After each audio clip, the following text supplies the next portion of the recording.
everyone, welcome back to Sunday Live Show, and thank you so much guys for tuning in. Well guys, as we have promised ke ukuthi sizobuya ke with imininingwane yokufihlwa ka mama ke uZanele Mbukazi Khambule. Bapostile ke bakithi lapha yana basho ukuthi ke the Mbukazi and Khambule family is appreciating the support and prayers from people coming from all walks of life since her passing away on the 12th of August 2024. Batheke i-memorial service yakhe kukhona enye ezoba khona laphana ke Okhosini FM ngohlelo lika mama ke uDudu Khoza from 9 to 12. Izobe ke ise khona ke endlini zomsakazo eThekwini.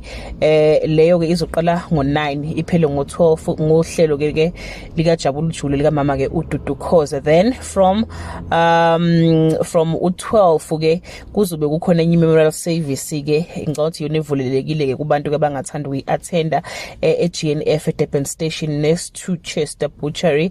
Izoqala ke ngo12 emini bese kuthi ke umncwabo wakhe ke noma ukufihla wakhe kuzoba ke ngomgqibelo mhla ka17 August eDurban ICC isikhathi u9 ekseni bese ke eyobekwa ke endaweni yakhe yokugcina ke emathuneni aseMarine Hill ePine Town. Bathe if ukufuna ke ukuthinta abantu ke abangakwazi mhlawumbe ukunika ama direction labo ke abangafisa ke ukuhamba noma ke ukuya ke kuma memorial service noma ke emncwabeni, inamba ke it's 0738485214. enye number it's 0837227317. Well guys, impela ke